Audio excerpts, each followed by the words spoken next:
Setiap tahun kita memperingati Isra Mi'raj, namun jarang kita bertanya, apa sebenarnya yang sedang Allah ajarkan kepada manusia melalui peristiwa agung ini? Apakah Isra Mi'raj hanya sebuah peristiwa sejarah yang kita kenang? Ataukah ia juga sebuah peta perjalanan kesadaran batin setiap manusia? Allah berfirman, Maha suci Allah yang telah memperjalankan hambanya. Perhatikan baik-baik.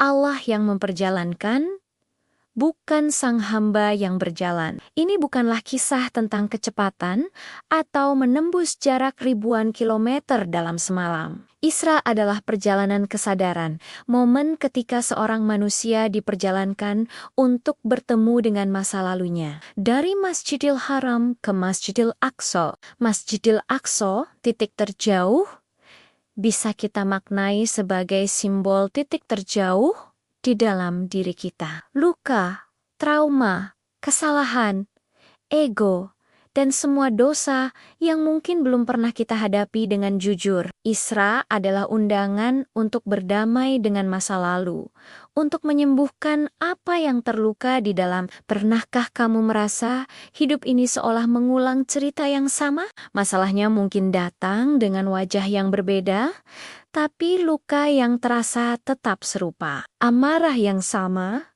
ketakutan yang sama, atau kekecewaan yang sama. Isra Mi'raj mengingatkan kita, mungkin bukan hidup yang berulang, tetapi pelajaran dari Tuhan yang belum kita selesaikan. Kita terus berlari dari pola yang sama, berharap masalah akan hilang dengan sendirinya. Isra adalah saat kesadaran kita akhirnya berkata, cukup berhenti lari, hadapi, lihat dan sadari. Inilah langkah pertama untuk memutus rantai penderitaan yang kita ciptakan sendiri. Setelah Isra, perjalanan penyembuhan batin, datanglah Mi'raj, kenaikan kesadaran. Mi'raj bukanlah tentang tubuh fisik yang naik menembus lapisan langit, tetapi tentang ego yang akhirnya rela turun dari singgasananya. Mi'raj adalah momen spiritual saat seorang manusia tidak lagi sibuk membela diri, tidak lagi main kari-kari siapa yang salah, dan tidak lagi terikat pada identitas palsu yang selama ini ia banggakan. Sidratul Muntaha, titik puncak perjalanan ini, bukanlah sekadar sebuah tempat di langit. Ia adalah batas terakhir dari ego manusia. Di sanalah kesadaran berhenti, berkata, aku, dan mulai dengan tulus berkata, Engkau. Ya Allah, ada dua jenis kelahiran dalam hidup. Pertama, kelahiran jasmani yang membawa kita pada kehidupan duniawi berjalan, makan, bekerja, marah, lalu mati. Namun, ada kelahiran kedua, yaitu kelahiran ruhani. Ini adalah saat di mana manusia terbangun dari tidur panjang ketidaksadarannya. Mi'raj adalah proses kematian ego dan pada saat yang bersamaan menjadi kelahiran ruh yang merdeka. Ruh yang tidak lagi terpenjara oleh amarah, ketakutan, atau kesombongan. Ruh yang akhirnya bebas untuk kembali kepada sumbernya, kepada Allah. Lalu, mengapa syalat menjadi oleh-oleh utama dari perjalanan Isra Mi'raj? Karena sholat adalah miniatur dari perjalanan agung itu. Salat adalah latihan harian kita untuk melepaskan ego, latihan untuk tunduk dan pasrah, serta latihan untuk hadir sepenuhnya di hadapan Sang Pencipta. Para ulama sering berkata, salat adalah mirajnya orang beriman.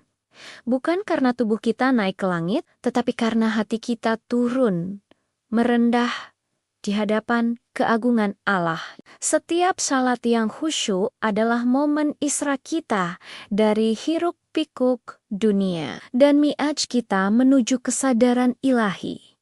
Perjalanan batin ini tidak diukur dari pengalaman mistik, melihat cahaya, atau cerita-cerita gaib yang spektakuler. Tanda keberhasilan mi'raj batin kita justru terlihat dalam perubahan nyata sehari-hari. Hati yang lebih mudah memaafkan, ego yang semakin melunak, emosi yang tidak lagi malah dikeledak dan menguasai diri, serta syalat yang terasa lebih jujur dan menenangkan. Jika hidupmu terasa lebih ringan, damai, dan penuh syukur, itulah tanda bahwa kamu sedang mengalami miraj batinmu sendiri. Allah tidak memanggil kita untuk naik ke langit seperti Nabi Muhammad. Namun, Allah memanggil kita setiap saat untuk turun dari singgasana kesombongan diri. Isra Miraj Nabi adalah sebuah mukjizat yang agung, sedangkan Isra Miraj kita adalah sebuah kesadaran